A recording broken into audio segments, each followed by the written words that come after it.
자, 이번 시간에는 494페이지 계약의 해지 내용을 하도록 하겠습니다. 자, 먼저 그 494페이지 오시면 그 네모 1번에서 계약의 해제라고 되어 있는 부분 찾으셨어요? 거기다가 좀 내용을 좀 쓰고 합시다. 해제. 거기다가 완전 유효한 계약을 소급적으로 소멸시키는 것 이렇게 씁니다. 완전 유효한 계약을 소급적으로 소멸시키는 건 요 해제의 경우는 일단 계약 체결 당시에는 계약 자체에 아무런 하자가 없죠. 그래서 계약 자체가 완전 효력을 발생하는 겁니다.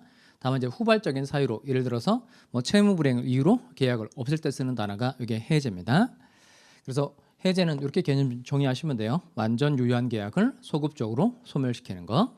다만 요 해제와 관련해서 여러분 기억해야 될 게 해제권의 발생 원인인데요. 해제권의 발생 원인. 먼저 여러분 교재로 이제 어디 오냐면 496페이지 오시면 해제권의 발생 원인이라고 되어 있는 거 찾으셨어요? 거기가 별표입니다. 별표. 자, 그러면 일단 먼저 양거로 2번에 가서 약정 해제권, 그 다음에 오른쪽에 법정 해제권인데 약정 해제권 옆에다가 땡땡 하시고 약정 사유의 발생이라고 씁시다. 약정 사유의 발생. 이렇게 약정 해제라는 게 일단 당사자가 사유를 약정해 두고 그 약정한 사유가 생겼을 때 어느 한쪽에서 일방적으로 계약을 해지할 수 있도록 하는 게 이게 약정 해제입니다. 그래서 약정 해제권의 발생 원인은 뭐냐? 그러면 그냥 약정 사유의 발생 이렇게 말하시면 돼요. 그 다음에 오른쪽에 와서 법정 해제권 이렇게 돼 있죠. 법정 해제권 땡땡 하시고 거기는 채무 불이행이라고 씁시다. 채무 불이행. 채무 불이행이 있을 때 인정되는 해제가 이게 법정 해제인 겁니다. 자, 그러면 이 해제의 경우에 당사자가 약정한 사유가 발생했고 그 채무 불이행 사유가 이제 생긴 거예요. 그러면 어느 한쪽에서 계약을 해지하겠다 이렇게 의사를 표시한 겁니다. 그럼 상대방에 뭐가 없어도 승낙이 없어도 이 계약이 소급적으로 소멸하게 되는 겁니다. 따라서 이 해제는 얘는 단독행위다 계약이다. 단독행위입니다. 의사표시 한 개만 가지고 이루어지는 거니까 단독행위고 그다음 해제권 이건 상대방의 승낙이 없어도 직접 법률관계가 곧바로 변동하죠. 이런 건 따로 형성권이라고 말하죠. 자, 일단 두 가지. 해제는 무슨 행위이다. 단독행위이고 해제권은 무슨 권이다. 형성권. 그렇게 일단 개념을 잘 잡아두시고요. 이렇게 해제의 종류에 두 가지가 있다는 겁니다. 무슨 해제, 무슨 해제. 약정 해제와 법정 해제. 일단 시험용으로 중요한 건 약정 해제가 중요할까요? 법정 해제가 중요할까요? 당연히 법정 해제, 법정 해제. 자, 거기 그 양을 보시면 약정 해제는 양이 조금밖에 안 되죠. 법정 해제는 여러 페이지에 걸쳐서 기술이 돼 있으니까 이 두 가지 중에 일단 뭐가 훨씬 중요하다. 법정 해제가 훨씬 중요하다는 겁니다. 자, 그래서 용 약정 해제는 개념, 특징 요 정도만 파악해 두시면 되겠어요. 약정 해제는 개념, 그다음에 요 제도의 중요한 특징 이렇게 파악해 두시면 되겠습니다. 먼저 약정 해제의 경우에 이것도 간단하게 예를 하나 만들어 봅시다. 갑 이 사람 토지 소유자고요. 그런데 이 사람이 건축업자예요. 그러니까 땅 사서 이제 그 위에 건물 같은 걸 지어서 분양해서 수익을 올리려고 하는 건축업자인데 이 토지에 대해서 매매 계약을 체결한 겁니다. 이 토지에 건물을 지을 수 있느냐가 매우 중요한 거죠. 그래서 이 토지 매매 계약서 특약사항에다가 건축허가를 받지 못하면 계약을 일방적으로 해지할 수 있도록 하자 이렇게 정한 겁니다.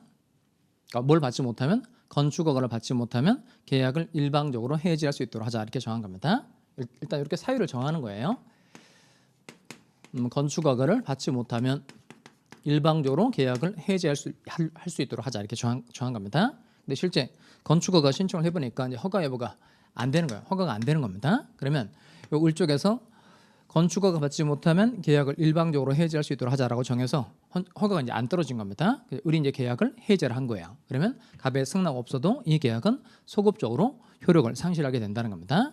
이게 이제 약정 해제가 되는 거예요. 다시 당사자가 사유를 약정해 두고 약정한 사유가 발생했을 때 일방적으로 계약을 해지할 수 있도록 하는 게 무슨 해제다? 약정 해제. 자, 그러면 이 세 가지만 정리하시면 돼요. 약정 해제의 경우 이거 소급효 있어요, 없어요? 그럼 이때 계약을 체결하고 건축허가 받지 못해서 이때 계약을 해지한 겁니다. 그러면 해제한 때부터 계약의 효력이 상실되는 거예요. 처음부터 효력 상실하는 거예요. 처음부터죠. 그러니까 약정 해제 소급효 있다 없다 있다는 겁니다. 그다음 이걸 좀 조심하셔야 되는데 원상 회복 의무가 있을까요, 없을까요? 원상 회복 의무. 그러니까 요 토지 매매 계약 체결하면서 계약금적으로 1,000만 원을 받은 거예요. 근데 건축허가 받지 못해서 계약이 해제가 된 겁니다. 그러면 갑은 계약금적으로 받았던 돈을 다시 돌려줘야 돼요? 돌려줄 필요 없어요? 돌려줘야 되죠. 돌려줘야 되죠. 그러니까 원상 여부 의무 있다 없다 있다는 겁니다. 그다음에 약정 해제의 경우에 별도로 손해배상을 청구할 수 있겠느냐 이겁니다. 손해배상 청구할 수 있어요 없어요? 할 수? 다시 잘 생각해 보면 이게 무엇을 받지 못하면 건축허가를 받지 못하면 계약을 일방적으로 해지할 수 있도록 하자. 이렇게 애초부터 이렇게 정한 거예요. 그러니까 허가 받지 못해서 계약이 해지됐다고 해서 자기한테 생긴 손해를 배상해 달라고 청구하는 거 이건 돼요 안 돼요? 안 되죠. 그러니까 약정 해제의 경우에 따로 손해배상은 청구할 수 있다 없다? 없다는 겁니다. 그래서 약정 해제 소급표 있다 없다? 있다. 약정 해제의 경우에도 원상 여부 의무는 있다 없다? 있다. 그런데 약정 해제의 경우에 따로 손해배상은 청구할 수 있다 없다? 없다는 겁니다. 다만 그 문제 풀 때 조금 조심하셔야 될 게 있는데 이게 조문을 물어보는 문제가 있고요. 그다음에 조문의 해석을 물어보는 문제가 있어요. 그러니까 일단 이걸 맞춰봅시다. 계약의 해제는 손해배상 청구에 영향을 미치지 아니한다. 그러면 O의 X예요. 이건 O예요. O. 얘는 항상 조문에서 O예요. O.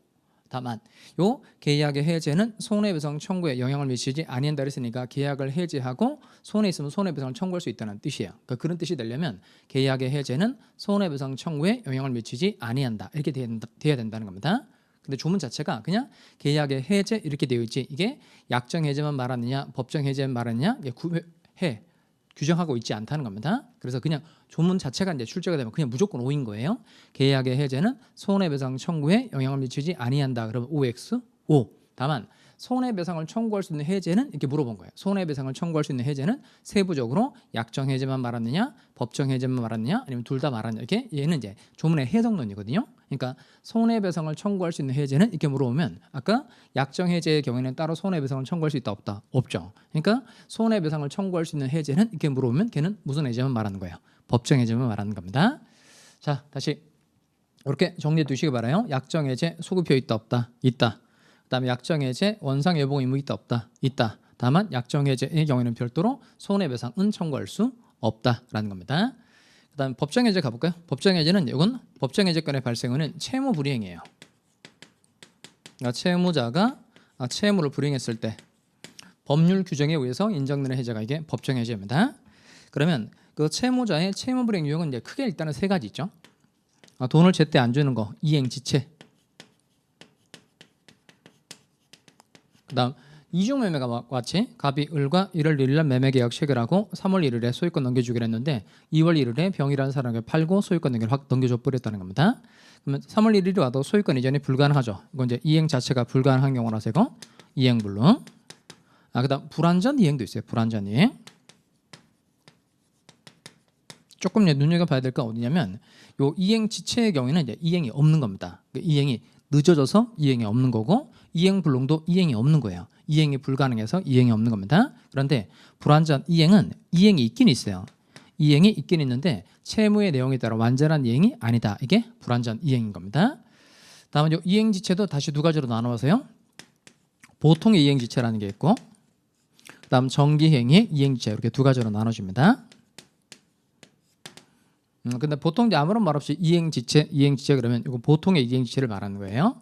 자, 먼저 조문을 좀 읽어봅시다. 544조인데요. 497페이지에 가서 쭉 위로 올라오시면 544조 조문 있죠? 이행지체와 해제. 그 이행지체 앞에 제가 칠판에 쓴 것대로 보통의 이란 말을 집어넣습니다. 보통의 이행지체를 말하는 게 544조예요. 당사자 일방이 그 채무를 이행하지 아니한 때에는 상대방은 상당한 기간을 정하여 그 이행을 뭐하고 최고 동그라미 그 기간 내에 이행하지 아니한 때에는 계약을 해지할 수 있다. 해제 동그라미입니다. 자, 이쪽에 오실까요? 갑이 건물 가지고 있고 건물에 대해서 을과 매매 계약을 체결한 거예요. 그러면 1월 1일 날 매매 계약 체결하고 3월 1일에 소유권 넘기주기로 했다는 겁니다.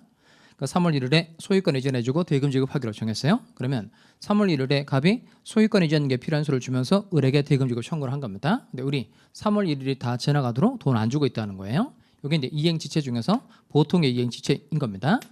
그럼 보통의 이행지체의 경우는 일단 그 이행이 가능은 하죠. 늦어지고 있다는 것뿐이고 일단 이행은 가능하다는 겁니다. 그래서 일단 이행해 달라라고 뭘 하고 최고하고 그리고 상당한 기간이 지나도록 이행되지 않을 때 그때 비로소 계약을 뭐 할 수 있다? 해지할 수 있다는 거예요. 일단 이게 기본입니다. 이게 기본. 에듀윌 유료 회원만의 특별한 서비스.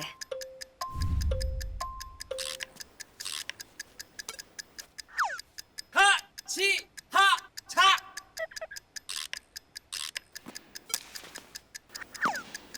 하치하차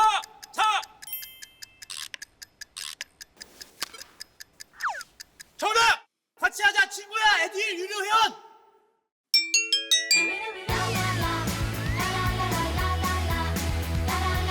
친구 소개하고 현금 받는 혜택. 오직 에듀윌 유료 회원에게만. 에듀윌.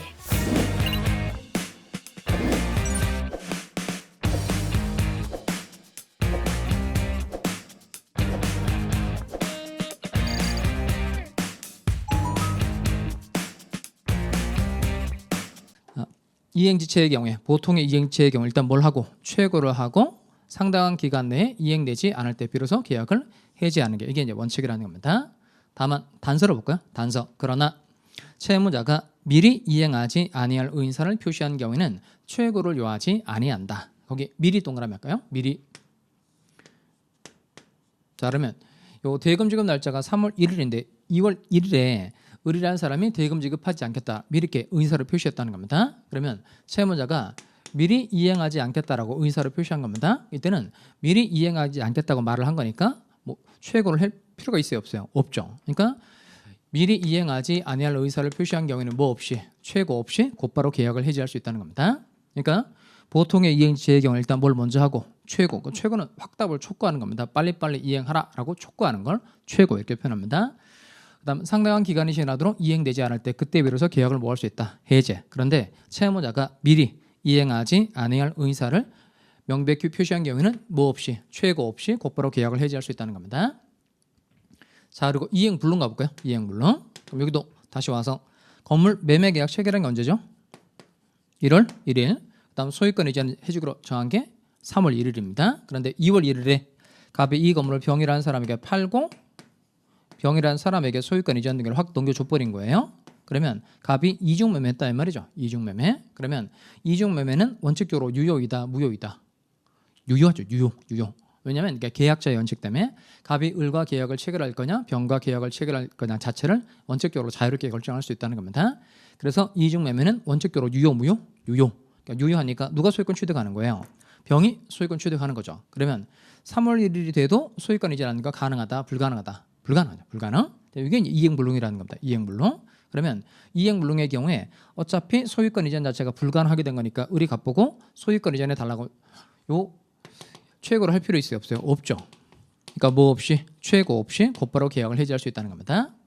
그다음에 요 정기행위는 조금 조심하셔야 되는데 이 정기행위는 그 이행의 지체가 되고 있는 건데 실제는 이행불능하고 똑같아요. 그러니까 요걸 좀 이해하셔야 되는데 예를 하나 볼까요? 갑하고 을이 3월 1일에 결혼하기로 했어요. 3월 1일에 결혼하기로 해서 결혼식에 필요한 예복을 주문한 겁니다. 예복. 이 예복은 며칠까지 와줘야만 계약의 목적을 달성할 수 있는 거죠? 3월 1일. 이렇게 정해진 기간까지 이행되어야만 계약의 목적을 달성할 수 있는 경우를 정기행위라 그래요. 근데 정기행위의 이행지체, 그 말은 3월 1일이 다 지나가도록 예복이 안 오고 있다는 겁니다. 일단 늦어지고 있는 건 맞죠? 근데 이미 결혼식이 끝났어요? 안 끝났어요? 끝났죠. 결혼식이 끝났으니까 이건 이행이 불가능한 경우와 똑같이 취급이 돼야 된다는 겁니다. 그러니까 이행이 늦어지고 있는 건 맞는데 실질적으로는 이행불능하고 똑같이 취급해 줘야 되니까 정기행위 이행치의 경우에도 역시 뭐 없이 최고 없이 곧바로 계약을 해지할 수 있다는 겁니다. 그럼 여기 얘를 이행불능처럼 이행불능처럼 되는 건 맞는데 얘는 결국은 지체인 거예요. 지체인데 법적 효과가 이행불능과 같이 된다는 뜻인 겁니다. 그래서 정기행위 이행불능이라고 말하지 않잖아요. 정기행위 이행지체, 정기행위 이행지체. 그러니까 정기행위 이행지체, 그러니까 이행지체에 해당되는데 얘는 결혼식이 이미 끝나고 그랬으니까 도저히 계약의 목적을 달성할 수 없는 경우여서 이행불능과 같이 취급해 주어야 한다는 그런 말인 겁니다. 다음 이제 조문을 좀 잘 읽어보세요. 545조인데요. 자, 497페이지 545조 정기행위와 해제. 일단 밑줄어가 따라옵니다. 계약의 성질 또는 당사자의 의사표시에 의하여 일정한 시일 또는 일정한 기간 내에 이행하지 아니하면 계약의 목적을 달성할 수 없을 경우 끊고, 거기 그 일정한 기간에 정 동그라미하고 기간에 기 동그라미입니다. 거기서 따온 거예요. 정기라는 거기서 따온 겁니다.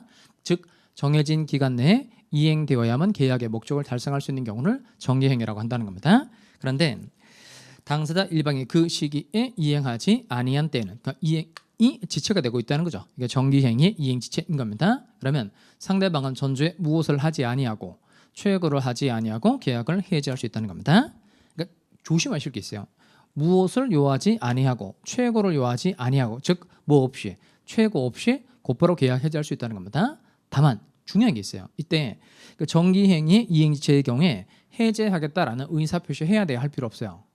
이건 해야 돼요. 이건 해야 돼요. 그러니까 필요가 없는 건 뭐가 필요가 없죠? 최고. 그러니까 최고가 필요 없는 거지 해제하겠다라는 의사표시는 해야 돼요. 주문의 끄트머리를 볼까요? 최고로 하지 아니하고 계약을 해제할 수 있다. 이렇게 돼 있잖아요. 그러니까 요 최고만 필요가 없는 거고 해제를 하기 위해서는 해제하겠다는 의사표시는 반드시 해야 된다, 할 필요 없다. 해야 된다는 거예요.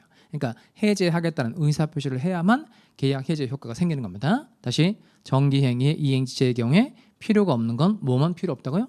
최고만 필요 없다는 겁니다. 그다음 이행불능의 경우에 다시 한번 볼까요? 이행불능 이건 546조 조문인데요. 자, 여러분 한 장 넘어와서 499페이지 조문을 좀 읽어보겠습니다.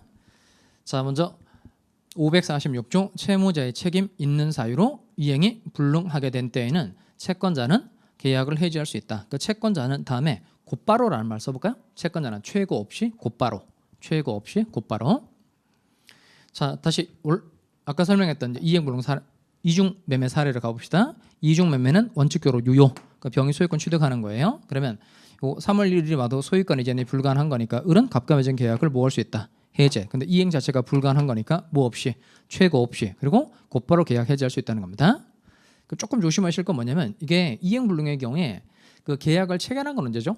1월 1일이고 소유권 넘겨주기를 한 건 언제예요? 3월 1일. 근데 병한테 팔고 소유권 등기를 넘겨준 게 2월 1일이죠. 그럼 2월 1일이 되면 병이 소유권을 취득하니까 이행이 불가능하게 된 거예요. 그럼 이때 요 을은 갚고 소유권 이전해 달라고 최고할 필요는 없는데, 이때 중요한 건 2월 1일에 곧바로 계약을 해지할 수 있는 거예요? 아니면 3월 1일이 이행기니까 3월 1일까지 기다려야만 계약을 해지할 수 있는 거예요? 곧바로입니다. 그러니까 이행 불능이 된 즉시 계약을 해지할 수 있고 본래 이행기까지 기다려야만 해지할 수 있다. 그러면 5의 X예요. X예요. 그래서 잘 붙여서 외웁니다. 이행 불능의 경우에는 최고 없이 곧바로 계약을 해지할 수 있다는 겁니다.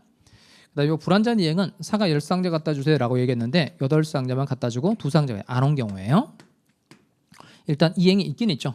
여기는 이행이 지체돼서 없고 여기는 이행이 불가능하게 돼서 이행 자체가 없는 건데, 이 불완전 이행은 이행 자체는 있어요. 이행 자체는 있는데 채무의 내용에 따른 완전한 이행이 아니라는 겁니다. 여기 이제 불완전 이행인데, 불완전 이행을 일단 두 가지로 나눕니다. 일단 추완이라고 해서요. 추후에 완전하게 하는 게 추완입니다. 그러면 그 시중에 사가가 있는 거예요. 그러면 시중에 사가가 있으니까 사가 2상자를 여전히 존재하니까 이걸 나중에 갖다 줄 수 있다는 겁니다. 이게 이제 추환이 가능하다 이렇게 말하고요. 그다음 사가 수확기가 다 지나가서 시중에 더 이상 사가가 없는 거예요. 그러면 이건 추환이 불가능하다 이렇게 말합니다. 밑에 이 추환이 가능한 경우에는 이제 이행 지체처럼 다릅니다. 이행 지체처럼. 그러니까 이렇게 된다는 거예요. 아무런 말 없이 이행지체, 그럼 이거 말한 대로 했죠.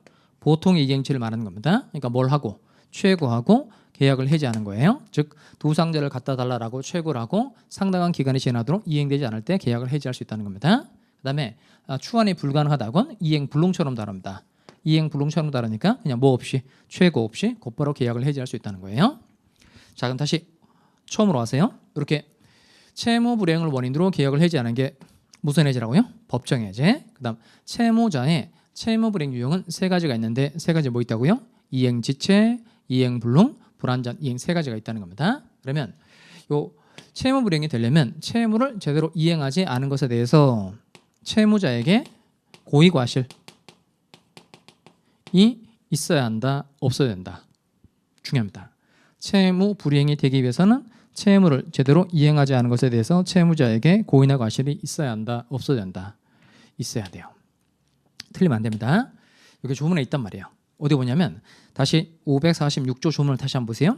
거기에 보면 채무자의 책임 있는이 포인트입니다. 채무자의 책임 있는 사유로 이행이 불능하게 된 때에는 채권자는 최고 없이 곧바로 계약을 해지할 수 있다. 이렇게 돼 있죠. 그러니까 채무자의 책임 있는이라고 돼 있으니까 이게 이행 불능과 관계되어서 규정되어 있는 내용이긴 하지만 얘는 이행지체 불완전 이행에도 다 일반적으로 적용되는 내용입니다. 다시 이거 틀리면 안 돼요. 채무 불이행이 되기 위해서는 채무를 이행하지 않은 것에 대해서 채무자에게 고의나 과실이 있어야 한다, 없어야 한다, 있어야 됩니다. 우리가 배운 것 중에서 그 고의 과실이 필요 없는 경우도 있었죠. 고의 과실 필요 없는 거 생각나요? 고의 과실 필요 없었던 거 그게 뭐죠? 그게 물건노 청구권. 물건노 청구권의 경우에는 침해 또는 침해 염려만 있으면 되고 침해자의 고의 과실은 필요하다, 필요 없다, 필요 없다는 겁니다. 틀리면 안 됩니다. 물권적 청구권의 경우에는 고의 과실이 필요 없다. 그런데 채무 불이행이 되기 위해서는 채무를 이행하지 않은 것에 대한 채무자의 고의 과실이 반드시 있어야 되는 겁니다. 자, 그다음 이게 채무자의 채무 불이행 유형 세 가지고요. 그다음에 그 채권자 쪽에서 그 채무 불이행에 해당되는 게 하나 있어요. 그게 뭐냐면 걔가 플러스는 요 불완전 이행 밑에 이제 들어갈 내용입니다. 여기 이제 채권자 지체라는 게 있네요. 채권자 지체. 지난번 그 위험부담 공부할 때 그 황소 자기 트럭에다 싣고 의뢰 주소지에 갔는데 의리 안 받고 있다, 부재 중이었다. 그때 설명한 내용이 뭐죠? 수령 지체죠. 요 채권자 지체는 요 채권자 쪽에서 제대로 이행하지 않은 경우에 해당되는 겁니다. 그러면 요 채권자 지체를 이제 수령 지체 이렇게도 말해요. 자, 그러면 요 채권자 쪽에서 목적물의 수령을 이제 거절하고 있다는 겁니다. 그러면 이때는 이제 누가 계약을 해지할 수 있다는 거죠? 채권자가 목적물의 수령을 거절하고 있는 거니까 이때 누가 계약을 해지할 수 있다? 채무자. 그럼 채무자가 계약 해지할 수 있고 또 하나 중요한 건 이때 요 채권자가 제때 목적물을 수령하지 않은 겁니다. 그럼 그 물건 이제 썩을 것 같은 것들은 따로 냉동 이런 창고로 보관해야 될 필요가 생기죠. 이건 채권자가 목적물의 수령을 거절해서 채무자에게 생긴 손해예요. 채무자에게 생긴 손해다 보니까 채무자는 따로 손해배상도 청구할 수 있다 없다 있어요. 일단 이걸 기억하셔야 됩니다. 채권자 지체를 이유로 채무자는 계약 해제도 할 수 있고 손해배상도 청구할 수 있다는 겁니다. 다만 이때 채권자 지체를 이유로 채무자가 계약을 해제하기 위해서는 최고해야 될까요? 할 필요 없을까요? 이렇게 연결이 되는데 보세요. 이 채권자 지체 이게 채무자의 채무불이행 유형 중에 뭐가 똑같냐면 이행 지체하고 똑같아요. 채권자 지체, 이행 지체하고 똑같아요. 그리고 아무런 말 없이 이행지체를 뭘 말한다 그랬죠? 보통의 이행치를 말한다 그랬죠. 그러니까 이 채권자 지체를 이유로 계약을 해지할 때도 최고해야 된다 할 필요 없다. 해야 된다는 겁니다. 자, 이 정도까지만 기본 과정에서 확실하게 정리를 해주시면 되겠습니다. 자, 다시 원래대로 와서요. 당사자가 사유를 약정해두고 약정한 사유가 발생했을 때 일방적으로 계약을 해지할 수 있도록 하는 건 무슨 해제? 약정해제. 그다음 채무 불이행을 원인으로 계약을 해지하는 게 무슨 해제? 법정해제. 그러면 일단 중요한 건 뭐냐면 약정해제든 법정해제든 간에 일단 해제할 거냐 말 거냐는 의무예요, 자유예요? 에듀윌 유료연으로 가입을 했더니 친구 추천 이벤트가 있더라고요. 그래서 주변에 아는 사람들한테 추천을 다 해줬어요. 근데 친구들이 결제할 때마다 10만 원씩 받았거든요. 그래서 한 지금까지 받은 게 200만 원 가까이 되는 것 같아요. 해제할 거냐 말 거냐는 의무이다, 자유이다. 이런 건 자유예요. 해제권자 자유입니다. 그러면 그 약정 사유가 생겼고 채무불이행이 생겼다고 하더라도 계약을 해지하지 않고 본래의 급부를 이행해 달라고 청구하는 것도 당연히 돼야 안 돼요. 돼요. 본래의 급부를 이행해 달라고 청구하는 건 당연히 되는 겁니다. 일단 해제할 거냐 말 거냐는 해제권자의 의무이다, 자유이다. 자유. 다만 그 해제하기로 마음 먹었어요? 해제하기로 마음 먹었다는 겁니다. 그럼 이제 잘 보면 이게 최고가 필요한 경우도 있고 최고 필요 없는 경우도 있죠. 그럼 이게 시험 문제일 때 내게 좋단 말이에요. 그러니까 최고 해야 되는지 할 필요 없는지에 관한 정리를 반드시 해놔야 된다는 겁니다. 그러니까 최고권 행사할 때, 해제권 행사할 때 최고 해야 되는지 할 필요 없는지가 늘 중요하니까 실무적으로도 중요하고 시험용으로도 자주 나옵니다. 자, 이걸 제가 정리를 해둔 내용이 있는데요. 499페이지 쭉 위로 올라오시면 보충이라고 되어 있는 거 찾으셨어요? 거기다가 암기. 자, 뭐 없이 최고 없이 해제할 수 있는 경우, 자, 최고가 필요 없는 경우인데요. 자, 첫 번째 최고 없이 계약 해제할 수 있는 거 첫 번째 정기행위의 이행지체. 그다음 두 번째 이행 불능. 그다음 추한이 불가능한 위치는 추한이 불가능한 국임 위치랍니다. 추한이 불가능한 불완전 이행. 그다음에 세 번째 채무자가 미리 이행하지 아니할 의사를 표시한 경우. 미리 그게 포인트예요. 그다음 네 번째 당사자 사이에 최고 배제의 특약을 한 경우인데요. 원래 최고하고 계약을 해지해야 되는데 그냥 특약을 맺어서 최고 없이 곧바로 해지할 수 있는 것을 하자 이렇게 할 수도 있다는 겁니다. 그럼 정리하면 이렇게 요 원래는 기본적으로 여기 원칙이라고 그랬죠. 뭘 하고 최고하고 계약 해지하는 게 원칙인데 이렇게 최고 없이 계약 해지할 수 있는 경우도 있단 말이에요. 일단 네 가지만 외웁시다. 최고 없이 곧바로 계약 해지할 수 있는 경우 일단 그러니까 최고 필요한지 필요 없는지 알아보려면 일단 쌀집에 전화하시면 돼요. 최고 필요한지 필요 없는지 알아보려면 쌀집에 전화하시면 됩니다. 전화해서 정부 및 특으로 보내주세요 이렇게 얘기하시면 돼요. 정부 및 특으로 보내주세요. 그럼 여기 정의 뭐죠? 그러니까 정기행위 이행지체 이게 이행불능 말하는 겁니다. 이행불능 하나 더 있었죠? 추안이 불가능한 불완전 이행 미가 뭘까요? 이게 미리 채무자가 미리 이행하지 아니할 의사를 명백히 표시한 경우. 그다음 특 이게 최고 배제 뭐가 있을 때 특약이 있을 때 다시 최고 없이 곧바로 계약 해지할 수 있는 경우가 뭐라고요? 정부 및 특 이렇게 정부 및 특으로 보내주세요 이렇게 정리를 해두시면 되겠습니다. 자 그다음 또 해제권 행사에서 조금 중요하게 여러분이 기억해야 될 게 뭐냐면 이게 해제권자가 한 사람이고 상대방도 한 사람이면 그냥 해제하겠다는 의사를 표시하고 상대방의 승낙 없어도 도달만 되면 계약이 소급적으로 소멸하잖아요. 그럼 별 문제가 안 되는데 해제권자도 여러 사람이 있고 또 상대방도 여러 사람이 있을 때는 해제권의 행사를 과연 어떻게 해야 되느냐 이야기입니다. 이게 해지의 불가분성인데요. 이런 책을 어디 오냐면 501페이지 올까요? 502페이지에 와서 거기 547조 조문 있는 거 찾으셨어요? 502페이지 547조 거기 해제의 불가분성인데 그 해지도 다 불가분성이 있다는 점은 똑같습니다. 근데 이 해지를 빼고 해제만 넣어서 책을 한번 조문 한번 읽어보겠습니다. 자, 당사자 일방 또는 쌍방이 수인인 경우에는 수인 여러 사람이라는 겁니다. 그럼 계약의 해제는 그 다음 줄 할까요? 그 전원으로부터 또는 전원에 대하여 하여야 한다. 전원으로부터 또는 전원에 대하여 그렇게 밑줄합니다. 이건 어떤 경우냐면 7번을 봐봐요.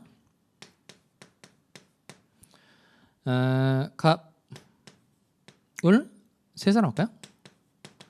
세 사람이 X 토지를 함께 공유하고 있어요. 공유하고 있는데 요 세 사람이 동의를 해서 요 토지에 대해서 정과 매매 계약을 체결한 겁니다. 그러면 요 갑, 을병 요 세 사람은 X 토지 소유권 이전 등에 필요한 서류를 교부를 해줘야 되고 정은 뭘 지급해줘야 되죠? 대금. 그런데 정이라는 사람이 대금을 지급하지 않고 있는 겁니다. 그러면 갑, 을병 세 사람은 계약을 뭐 할 수 있죠? 해지할 수 있죠. 자, 그럼 이때 요 갑만 해제하겠다라고 의사를 표시하면 되느냐 아니면 을도 병도 다 해야 되느냐 이겁니다. 이렇게 해제권자가 여러 사람이 있다는 겁니다. 그럼 해제권의 행사는 이렇게 해야 돼요. 전원으로부터 해야 된다는 겁니다. 요 전원으로부터는 언제 적용되는 거냐면 해제권자가 여러 사람 있을 때 적용되는 내용이에요.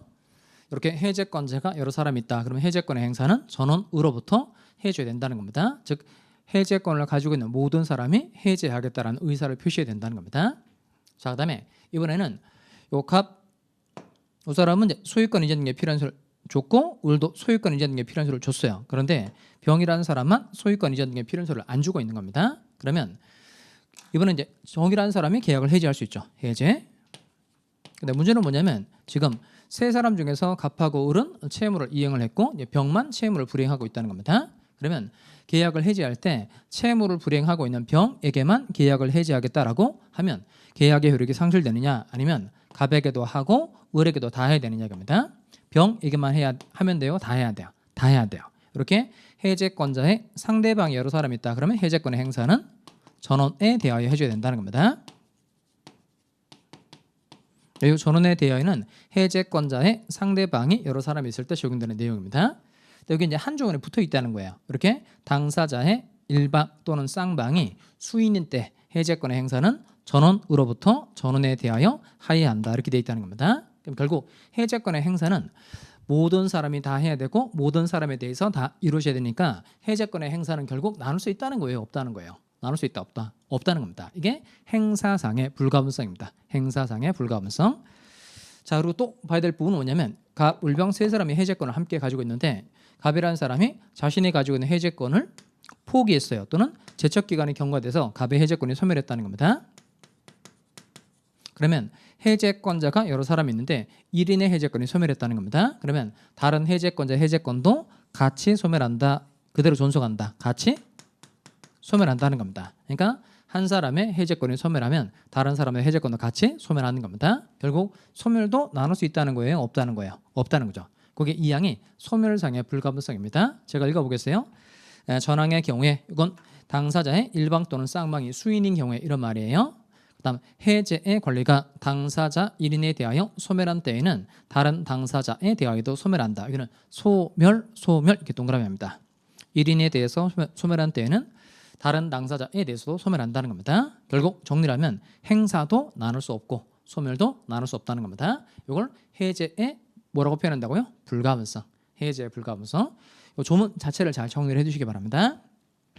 다시 또 원래 들어가서 여기 당사자가 사유를 약정해 두고 약정한 사유가 발생했을 때 일방적으로 계약을 해지할 수 있도록 하는 건 무슨 해지죠?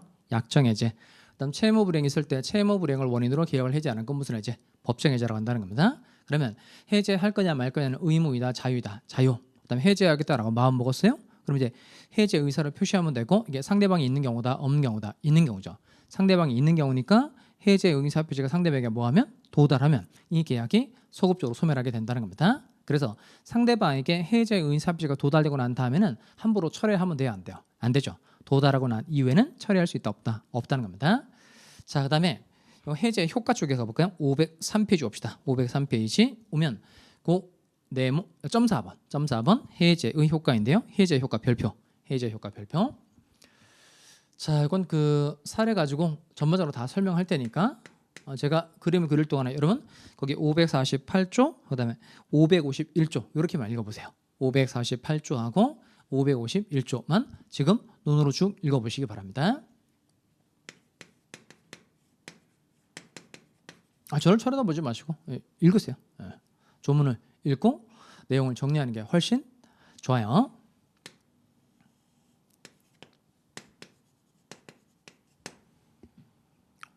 자, 읽어보셨죠?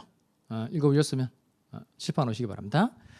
자, 건물에 대해서 이제 갑하구리 1억 원의 매매 계약을 체결한 겁니다. 그러면 예를 들어서 1월 1일에 매매 계약 체결하고 이제 계약금 조로 갑이 1,000만 원을 받은 거예요. 자, 1월 1일에 계약금 1,000만 원 이제 받았고요. 그다음 1월 10일에 중도금 6천만 원 정했는데 여기도 중도금 6천만 원 받은 겁니다. 그다음 1월 20일에 잔금 3천만 원 지급하기로 이렇게 정한 거예요. 자, 그럼 일단 1월 1일에 계약을 체결하면서 계약금 1,000만 원 받았고 10일에 중도금 6천만 원 받은 겁니다. 근데 우리 잔금이 없는 거예요. 잔금이 없어서 갑보고 먼저 나에게 소유권 이전 연결 넘겨주면 내가 이 집을 담보로 대출을 받아서 잔금을 치르겠다 이렇게 얘기를 한 겁니다. 그 얘기를 듣고 갑이라는 사람이 을에게 소유권 이전 연결 필요한 소리를 준 거예요. 그래서 일단 을 앞으로 소유권 이전 등기는 된 겁니다. 근데 지금 잔금 날짜 며칠이죠? 1월 20일인데 1월 20일이 다 지나가도록 을이 잔금을 지급하지 않았다는 겁니다. 자, 그러면 을이 잔금을 지급하지 않았으니까 갑은 을과 체결한 계약을 뭐 할 수 있죠? 해제할 수 있다. 해지할 수 있다. 해제. 왜 해제할 수 있다라고 해야 되죠? 매매 계약이 무슨 계약이므로? 일시적 계약이므로. 그다음에 요 해제는 약정 해제예요, 법정 해제예요? 법정 해제죠. 법정 해제. 왜 그렇죠? 이거 잔금 지급하지 않은 거니까 채무 불이행이죠. 채무 불이행을 원인으로 계약을 해제하는 거니까 무슨 해제? 법정 해제. 법정 해제. 그다음에 요 채무 불이행 유형이 이행 지체, 이행 불능, 불완전 이행이 있는데 1월 20일이 다 지나가도록 잔금을 지급하지 않은 건 이행 지체예요, 이행 불능이에요, 불완전 이행이에요. 불완전 이행 고르시면 안 됩니다. 그러니까 불완전 이행은 한 날 1억 원의 돈을 다 줘야 되는데 뭐 7천만 원만 주고 3천만 원 안 줬다. 이런 경우라야만 불완전 이행이 되는 거예요. 근데 여기는 계약금 날짜, 중도금 날짜, 잔금 날짜가 다 따로따로죠. 그러니까 여기는 1월 1일에 계약금 1,000만 원을 다 이행을 한 거고 1월 10일에 중도금 6천만 원을 다 이행을 한 거고 여기는 1월 20일에 잔금 통째로 이행을 지체하고 있는 거예요. 지체. 자, 그다음 이행 지체 두 가지 있었죠. 보통의 이행 지체에 해당하는 거예요. 정기행위 이행 지체에 해당하는 거예요. 정기행위 아니죠. 그러니까 정기행위는 항상 정해진 날짜까지 이행되어야만 계약의 목적을 달성할 수 있는 경우가 정기행위인데 이건 1월 20일 다 지나갔다고 하더라도 잔금에다가 지연이자까지 물어주면 충분히 계약의 목적을 달성할 수 있으니까 얘는 절대 정기행위의 이행지체이다 아니에요. 그냥 보통의 이행지체가 되는 겁니다. 보통의 이행지체. 그러면 곧바로 계약 해지하는 게 안 되죠. 잔금 지급해달라고 이행을 뭐하고 최고하고 상당한 기간이 지나도록 이행되지 않을 때 그때 비로소 계약을 해지할 수 있다는 겁니다. 자, 여기까지는 이제 복습이고요. 자, 첫 번째 해지하면 계약의 효력이 해제한 때부터 효력 상실을 하느냐 아니면 처음부터 효력 상실을 하느냐입니다. 이게 해제 효과 첫 번째입니다. 그러니까 계약을 해제하면 아까 해제는 소급효 장래요. 소급효라 그러죠. 그러니까 해제하면 계약이 이렇게 정확하게 말로 할 수 있어야 돼요. 그러니까 해제하면 계약의 효력이 어떻게 되는 거죠? 소급적으로 무효가 된다. 다시 해제하면 계약의 효력이 어떻게 된다고요? 소급적으로 무효가 된다는 겁니다. 그러니까 계약을 체결한 시점까지 거슬러 올라가서 처음부터 계약의 효력이 없어지게 된다는 겁니다. 다만 이 계약이 처음부터 효력 상실하게 됐으니까 갑은 을로부터 받은 이 계약금하고 중도금 돌려줘야 돼요? 돌려줄 필요 없어요. 돌려줘야 돼요. 그러니까 특히 이 계약금의 경우에 매매 계약 체결하면서 계약금 주면서 이 계약금을 위약금으로 하기로 특약을 맺을 수도 있죠. 그러니까 매수인이 계약을 위반한 경우에 매도인은 계약금을 몰취한다. 그다음 매도인이 계약을 위반한 경우에는 계약금의 배액을 상환하기로 한다. 이건 계약금을 위약금으로 하기로 한 특약이라고 말합니다. 그럼 이때 계약금을 위약금으로 하기로 특약을 맺었는데 매수인 쪽에서 잔금을 지급하지 않은 겁니다. 그러면 매도인은 계약을 해지하고 계약금을 손해배상 형태로 몰취할 수 있단 말이에요. 그러니까 계약금을 위약금으로 하기로 한 특약이 있는 경우에는 계약금을 안 돌려줘도 되는데 계약금을 위약금으로 하기로 하는 별도의 특약이 없으면 계약금도 돌려줘야 된다. 돌려줄 필요 없다. 돌려줘야 돼요. 그 돌려주는 반환 이름 뭐라 그래요? 돌려주는 반환 이름을 이렇게 말한다 그랬죠. 무슨 의무? 원상회복 의무. 원상회복이라는 게 뭘까요? 원상회복. 원래의 상태로 그대로 되돌려주는 게 원상회복입니다. 원래의 상태로 그대로 되돌려주는 거. 갑디가 돈을 받기 이전의 상태로 그대로 되돌려 놔라. 이게 원상회복인 겁니다. 그 다음에 을도 소유권 이전 등기를 넘겨받은 거니까 을은 자신이 취득한 소유권을 다시 갑에게 되돌려줘야 된다. 되돌려줄 필요 없다. 되돌려줘야 되죠.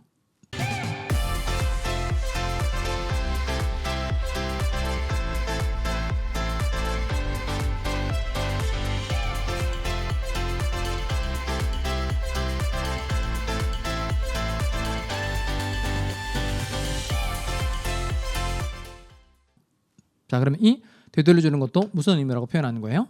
원상회복 의무. 근데 중요한 건 뭐냐면 거기 보면 각 이렇게 되죠. 548조 1항 보시면 당사자 1방이 계약을 해지한 때에는 각 동그라면 각 당사자는 그 상대방에 대하여 원상회복의 의무가 있다. 그럼 이렇게 채무를 불행한 사람에게만 원상회복 의무가 있다. 그럼 틀립니다. 각 당사자에게 원상회복 의무가 다 있는 겁니다. 갑도 원상회복 의무를 지고 을도 원상회복 의무를 진다는 겁니다. 다만 이때 조심하셔야 될 건 갑이 부담하는 원상회복 의무하고 을이 부담하는 원상회복 의무 얘는 무슨 관계에 있다? 그러니까 동시이행 관계에 있다는 겁니다. 그래서 갑도 네가 안 하면 나도 안 하겠다. 을도 네가 안 하면 나도 안 한다. 이렇게 서로 동시강력권 주장할 수 있다는 겁니다. 다만 조금 주의해야 될 게 하나 있는데 이 원상회복의 일환으로 금전을 반환해야 되는 경우 금전 그럼 이 계약금도 위약금으로 하기로 한 특약이 없으면 돌려줘야 되고 요 중도금도 당연히 돌려줘야 되죠. 그럼 갑이 돌려줘야 될 돈은 얼마예요? 총 7천만 원이잖아요. 그러면 요 갑은 7천만 원 원금만 돌려주면 돼요? 아니면 7천만 원에다 이자까지 붙여서 돌려줘야 돼요? 이자까지. 그러면 요 원상회복의 일환으로 금전을 반환해야 되는 경우에는 원금뿐만 아니라 뭐까지? 이자까지 가산해서 돌려줘야 된다는 겁니다. 그러면 왜 이자를 가산해서 돌려줘야 되는 걸까요? 이자 가산해서 돌려줘야 되는 이유는 간단해요. 아까 계약이 해제되면 어떤 의무가 생긴다 그랬죠? 원상회복 의무. 그럼 원상회복의 뜻이 원래의 상태로 그대로 되돌려주는 게 원상회복이죠. 그러면 갑 네가 7천만 원을 받기 이전의 상태로 그대로 되돌려 놔라. 이게 원상회복인 겁니다. 그러면 7천만 원은 애초부터 누가 가지고 있었죠? 을이 가지고 있었죠. 그러면 누구라도 돈을 가지고 있으면 이자를 지급받을 수 있는 기회가 어느 누구에게나 다 있어요, 없어요? 있죠. 이때 조심하실 건 뭐냐면 그 실제 을이 7천만 원을 다른 사람에게 빌려주고 실제 이자를 받았나 안 받았나 이게 중요한 게 아니에요. 그게 중요한 게 아니고 이자를 받을 수 있는 가능성을 얘기하는 겁니다. 다시 원상회복이니까 갑은 너는 7천만 원을 받기 이전의 상태로 그대로 만들어놔. 이게 원상회복인 겁니다. 그러면 7천만 원 애초부터 누가 가지고 있었다고요? 을이 가지고 있었고, 을이 돈을 가지고 있는 경우에는 누구라도 이자를 지급받을 수 있는 기회가 있으니까 갑은 요 7천만 원만 돌려주면 안 되고 이에 대한 뭐까지? 이자까지 가산해서 돌려줘야 된다는 겁니다. 그러니까 이자를 가산해야 되는 이유는 뭐기 때문에 그렇다는 거예요? 원상회복이기 때문에 그렇다는 겁니다. 다만 언제부터 이자를 가산해서 돌려줘야 되냐? 이게 중요합니다. 언제부터? 받은 날이에요. 받은 날부터. 그러니까 계약금 1월 1일 날 받았으니까 1월 1일부터 1,000만 원에 대한 이자를 가산해서 되돌려줘야 되고, 중도금 6천만 원이니까 1월 10일부터 이에 대한 이자를 가산해서 돌려줘야 된다는 겁니다. 어쨌든 꼭 잘 기억하셔야 돼요. 원상회복의 일환으로 금전을 반환해야 되는 경우에는 원금뿐만 아니라 받은 날로부터 뭘 가산해서 이자를 가산해서 돌려줘야 된다는 겁니다. 자, 그다음 갑이 이제 계약을 해지하고 난 다음에 갑은 자신에게 손해가 있으면 손해배상을 청구할 수 있다 없다? 있죠. 그래서 맞는 게 551조입니다. 일단 그 조문을 틀리면 안 됩니다. 조문 551조 읽어볼까요? 계약의 해제는 찾으세요? 같이 읽어보겠습니다. 시작. 계약의 해제는 손해배상 청구에 그 뒤에 걸 잘 봐야 돼요. 이게 그 지문에 하도 틀려가지고 제가 칠판에 쓰고 있는데, 계약을 해제하고 난 다음에 손해가 있으면 손해배상을 청구할 수 있다 없다? 있다. 그런 뜻이 되려면 계약의 해제가 손해배상 청구에 영향을 미친다, 미치지 않는다, 미치지 않는다 이렇게 돼야 따로 손해배상을 청구할 수 있다는 뜻이 된다는 겁니다. 다시, 계약의 해제는 손해배상 청구에 영향을 미친다, 미치지 않는다, 미치지 않는다는 거예요. 다만 해제 동그라미 하시고 반드시 외우셔야 됩니다. 가장 중요한데요. 아까 그 계약을 해제한 경우에 손해배상을 청구할 수 있는 거 맞는데 그 해제 밑에다 꼭 쓰기 바랍니다. 이때 말하는 해제는 법정 해제만을 의미합니다. 법정 해제. 아까 법정 해제 간의 발생 원인이 뭐였죠? 채무 불이행이었죠. 그러니까 채무 불이행을 원인으로 계약을 해제하는 경우라야만 따로 손해배상을 청구할 수 있다는 겁니다. 다시, 해제의 경우에 손해배상을 청구할 수 있는데 손해배상을 청구할 수 있는 해제는 무슨 해제만 말한다? 법정 해제만 말한다는 겁니다. 그래서 약정 해제, 뭐 해약금에 의한 계약 해제, 뭐 합의 해제 이런 것들은 다 손해배상을 청구할 수가 없어요. 다시, 손해배상을 청구할 수 있는 해제는 무슨 해제만 말한다? 법정 해제만. 자, 그다음 이제 두 번째로 논할 논점 뭐냐면, 지금 애초에 건물 소유권이 누구한테 있었죠? 갑에게. 근데 을이 소유권 이전 등에 필요한 서류를 먼저 넘겨달라고 얘기했고, 갑이 소유권 이전 등에 필요한 서류를 을에게 준 거예요. 그래서 을 앞으로 소유권 이전 등기가 됐다는 겁니다. 그런데 을이 채무를 불이행해서 갑이 계약을 해지한 거예요. 그럼 계약을 해지하면 소유권이 당연히 갑에게 복귀하느냐, 아니면 을 앞으로 된 등기를 말소해야 하면 소유권이 복귀하느냐 이겁니다. 여기에 대해서 학설상으로 좀 다툼이 있어요. 학설상은 다툼이 있는데 중요한 건 요 다수의 태도가 중요한 거예요, 소수의 태도가 중요한 거예요? 판례의 태도가 중요하죠. 판례의 태도. 왜냐하면 우리 시험 다 다툼이 있으면 뭐에 따라? 판례에 따라 이렇게 돼 있으니까 판례의 태도가 중요하다는 겁니다. 우리 판례는 계약의 해제가 되면 소유권은 당연히 원소유자에게 복귀한다. 이게 판례의 태도입니다. 계약의 해제가 되면 소유권은 당연히 원소유자에게 복귀한다는 겁니다. 여기서 당연히의 뜻이 뭘까요? 당연히 이 말은 뭐 없이도, 이거죠? 말소 등기 없이도, 말소 등기를 하지 않아도 소유권이 당연히 갑에게 복귀한다는 겁니다. 그러면 계약의 해제가 되면 을에게 있던 소유권이 말소 등기를 할 필요 없이 갑에게 되돌아온다는 겁니다. 그럼 이때 을에게 넘어갔던 소유권이 갑에게 되돌아오는 것도 물권 변동이에요. 그럼 이 물권 변동은 186조가 적용되는 거예요. 187조가 적용되는 거예요. 등기 필요 없다 그랬으니까 187조가 적용되는 겁니다. 187조 조문 어떻게 생겨먹었죠? 얘는 상공, 판경, 기타죠. 그중에 어디에 해당되는 거냐면 기타입니다. 계약 해제로 인한 부동산 물권의 복귀는 기타 법률 규정에 해당되는 겁니다. 따라서 말소 등기 없이 소유권이 당연히 원소유자 갑에게 복귀하는 겁니다. 근데 문제는 뭐냐면 이제 계약이 해제가 되면 소유권이 당연히 갑에게 되도록 까지는 좋은데, 문제는 뭐냐면 요 을이 자기가 이 건물에 대한 소유권 등기를 가지고 있을 당시에 이걸 팔아버린 거예요. 병이라는 사람에게 매매하고 병이라는 사람에게 소유권 이전 등기를 넘겨줬다는 겁니다. 그러면 이렇게 상대방으로부터 새로운 이해관계를 맺은 병, 이 사람이 뭐죠? 얘가 제3자입니다. 제3자. 그래서 논하는 논점 뭐냐면 이렇게 세 번째 논하는 내용은 뭐냐면 제3자 보호 내용입니다.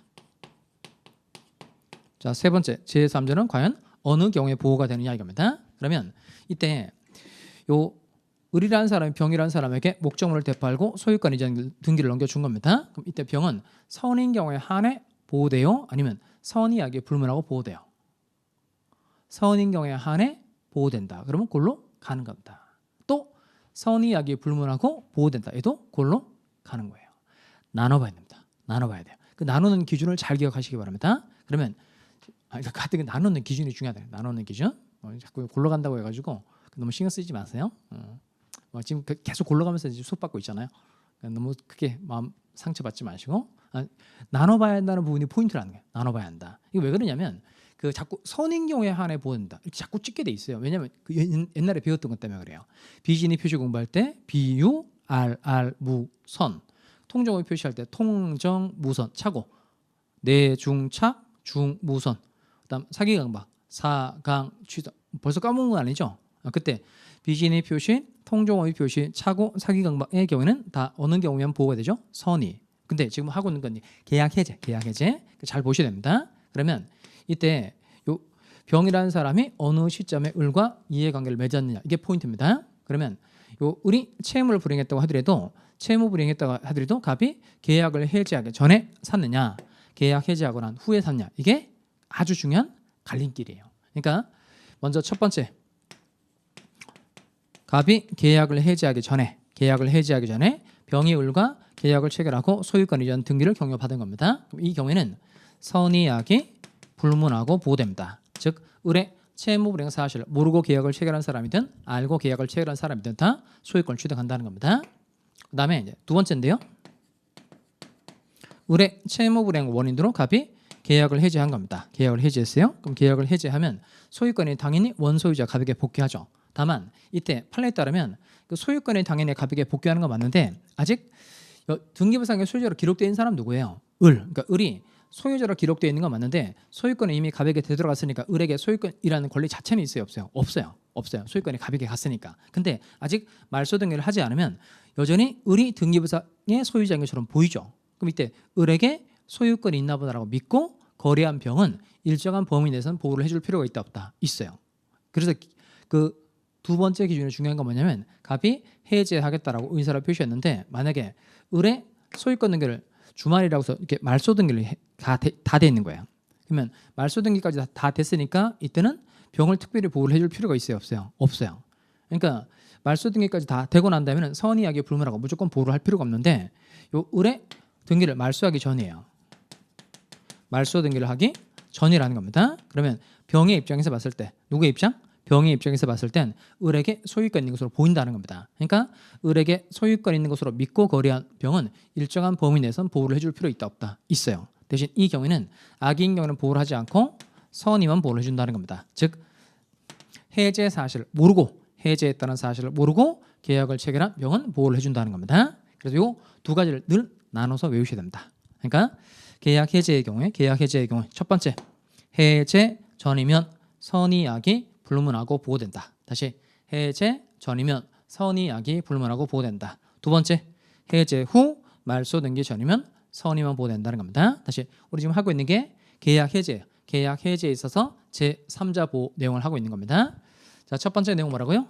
해제 전이면 선의악이 불문하고 보호된다. 두 번째 해제 후 말소 등기 전이면 선의만 보호된다. 제가 칠판에 써드린 내용 이렇게 해제권의 발생 원인, 해제권의 행사, 해제 효과 요 세 가지가 해제에서 가장 중요한 내용입니다. 이 칠판 안에 있는 내용을 확실하게 정리하면 해제 문제없이 득점할 수 있습니다.